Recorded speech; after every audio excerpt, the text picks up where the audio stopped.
हमारी पार्टी ही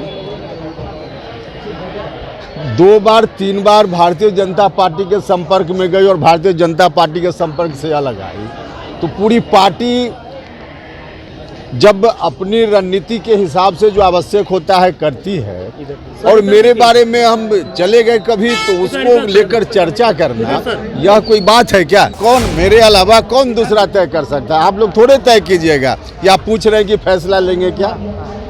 हम जेडीयू में हैं और हमारी चिंता का विषय है कि जेडीयू कमजोर हो रहा है। इसकी मजबूती के लिए हम लगातार प्रयास कर रहे हैं। नमस्कार, आप देख रहे हैं लाइव सिटीज। मैं हूं आपके साथ शिवम। पटना पहुंचते ही जेडीयू संसदीय बोर्ड के अध्यक्ष उपेंद्र कुशवाहा ने सभी चर्चाओं पर पूर्ण विराम लगा दिया है। उन्होंने यह तक कहा है कि जेडीयू कमज़ोर हो रही है और किस तरह से अपनी पार्टी को बेहतर बनाया जाए इस पर काम करना है। और उनका यह भी कहना है कि जेडीयू के कई बड़े नेता जो हैं वो बीजेपी के संपर्क में है। क्या कुछ कह रहे हैं उपेंद्र कुशवाहा, पहले आप वो सुने।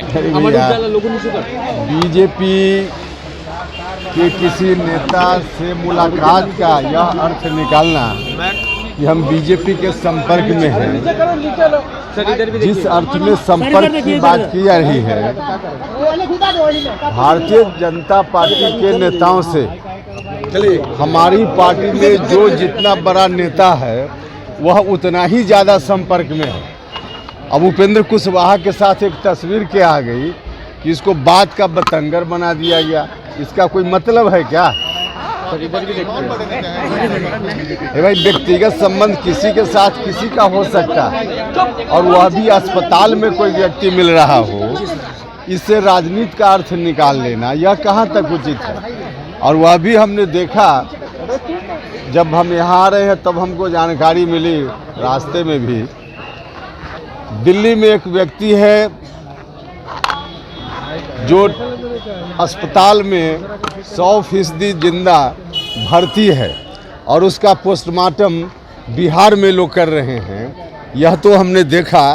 अब मुझको लगता है कि चिकित्सा विज्ञान की सबसे नवीनतम तकनीक यह है कि कोई व्यक्ति जिंदा 100% दिल्ली में भर्ती हो और पोस्टमार्टम किसी दूसरे राज्य में उसका हो रहा हो। यह तो हमने देखा है।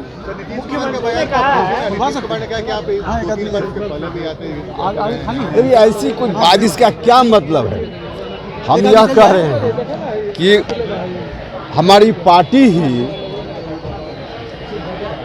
2 बार 3 बार भारतीय जनता पार्टी के संपर्क में गई और भारतीय जनता पार्टी के संपर्क से अलग आई, तो पूरी पार्टी जब अपनी रणनीति के हिसाब से जो आवश्यक होता है करती है। और मेरे बारे में हम चले गए कभी तो उसको लेकर चर्चा करना यह कोई बात है क्या? फैसला लेने के लिए लोग स्वतंत्र हैं, फैसला ले सकते हैं। किस बात का फैसला लेना है? किस बात का फैसला लेना है? देखिए, तय करने वाले कौन, मेरे अलावा कौन दूसरा तय कर सकता है? आप लोग थोड़े तय कीजिएगा या पूछ रहे हैं कि फैसला लेंगे क्या? हम जेडीयू में हैं और हमारी चिंता का विषय है कि जेडीयू कमजोर हो रहा है। इसकी मजबूती के लिए हम लगातार प्रयास कर रहे हैं और लगातार यह प्रयास हमारा जारी रहेगा। कैसे कमजोर हो रहा है सर? कैसे आप मान रहे हैं कमजोर हो रहा है सर? सर कैसे कमजोर हो रहा है सर? कैसे आप कहेंगे? भैया, नीतीश जी से बात करने की जरूरत होगी तो उसमें माध्यम की जरूरत नहीं है उपेंद्र कुशवाहा को। अब जिस रूप में आप लोगों ने भी खबर प्रचारित की है, प्रसारित की है कि उपेंद्र कुशवाहा जी बात कर लेंगे मुख्यमंत्री जी से, यह मैसेज आप लोग दे रहे हैं। मैसेज की ज़रूरत नहीं होती है ना, हमको आवश्यकता होगी तो 1 मिनट में बात कर लेंगे। जेडीयू कैसे कमजोर हो रही है सर? कैसे कह सकते हैं? कुशवाहा जी, आरएलएसपी जो आपकी पार्टी थी उसका सिंबल अभी भी फ्रीज नहीं हुआ, क्या एक बार फिर से पार्टी को जिंदा करने की संभावना है क्या?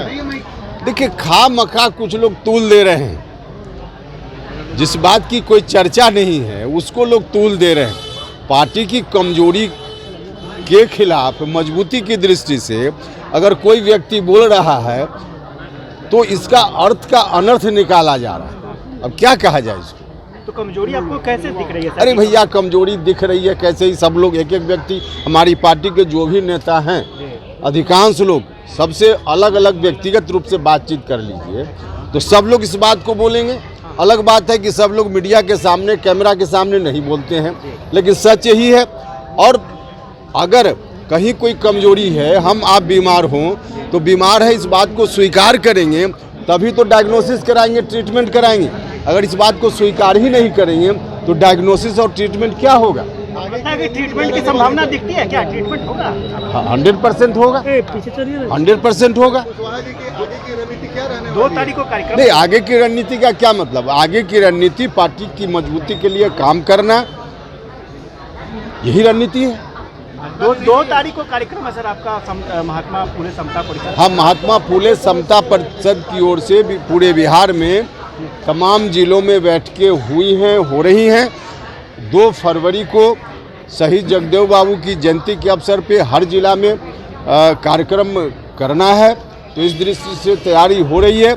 और साथ ही साथ महात्मा फुले समता परिषद के संगठन को भी नीचे गांव-गांव तक फैलाने का काम करना है, मजबूत करने का काम है, जिसके लिए समता परिषद के सभी लोग लगे हुए हैं। ये एक सामाजिक संगठन है। बीजेपी तो कह रही है कि आपका स्वागत करेंगे अगर आप आइएगा तो। बीजेपी तो कह रही है कि स्वागत करेंगे, आइए। अरे आप लोग तो गजब करते हैं। बीजेपी स्वागत करेगी का क्या मतलब है?